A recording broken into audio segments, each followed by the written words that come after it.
வணக்கம் ஆசிரியர் தொடர்புகளே. தற்பொழுது பாருங்க, அரை மழை விடாது பெய்து கொண்டிருக்கிறது.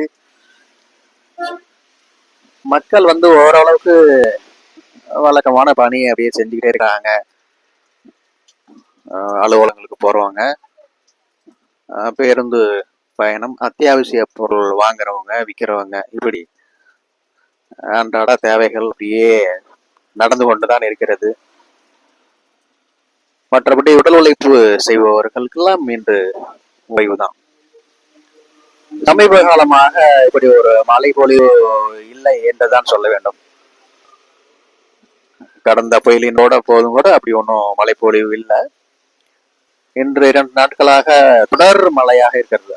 அப்போது சிறிய இடைவெளி விட்டாலும் கூட தொடர்ந்து மழை பெய்து கொண்டே இருக்கிறது. நல்ல மழை பொழிவு. இது பலருக்கு பயனுள்ளதாக இருக்கும், ஒரு சிலருக்கு சங்கடத்தையும் ஏற்படுத்தும்.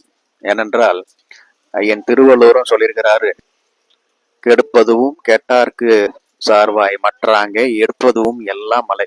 எல்லாமே மழை தான். மழை பெஞ்சு பலருக்கு சங்கடத்தை ஏற்படுத்தும், கெடுக்கும்.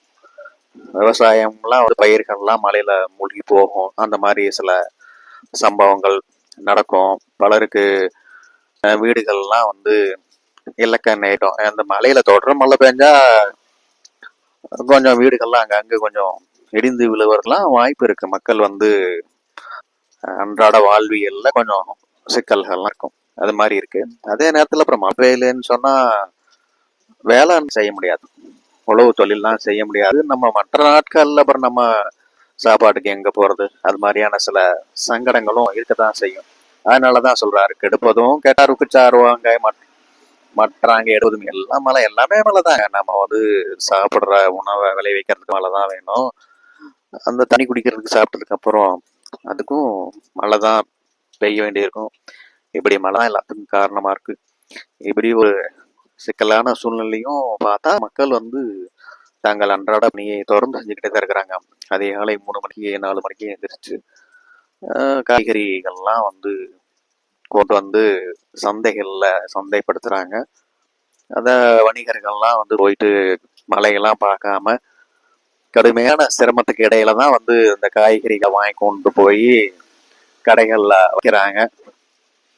மக்கள் அப்படியே கொஞ்சம் கொஞ்சம் அத்தியாவசிய பொருள் நான் சாப்பிட்டோம். நம்மள எதையாச்சும் சாப்பிடாம இருக்க முடியாது இல்லையா? அதனால மக்கள் தங்கள் அன்றாட பணிகளுக்காக, உணவு தேவைக்காக, அத்தியாவசிய பொருளுக்காக கடைகளுக்கு தான் போயிட்டு இருக்கிறாங்க. ஓரளவுக்கு முக்கியமானதுக்காக போக்குவரத்தும் நடந்துட்டு இருக்கு. ஏன்னா அப்படி இல்லாம வீட்டுல சும்மா படுத்துட்டு இருக்க முடியாது. அப்படி படுத்திருந்தா என்ன ஆகும்? குடிமடிந்து குற்றம் பெருகும், மடிமடிந்து மாட முன்னேற்றலாம் இருக்கு. சோம்பேறியா உட்கார்ந்து கிடக்கிறவங்களோட அவர்கள் குடும்பம், அவர்களுடைய சுற்றம், இப்படி எல்லாத்துக்குமே சிக்கல் வரும். சோம்பல்னால பலருக்கு துன்பங்கள் சேரும். அதனால சோம்பலை தவிர்த்துட்டு நாம் நாம் அன்றாட கடமையை செய்ய வேண்டும். அப்படி செஞ்சாதான் நம்ம வீடும் நல்லா இருக்கும், நாடும் நல்லா இருக்கும். அப்படிங்கிறதான் நம்ம இந்த குரல் மூலமா சிந்திக்கிறோம்.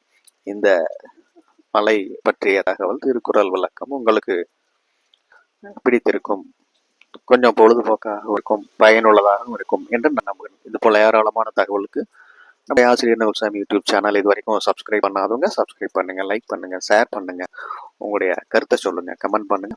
மானமும் அறிவும் மனிதருக்கு அழகு. நன்றி, வணக்கம்.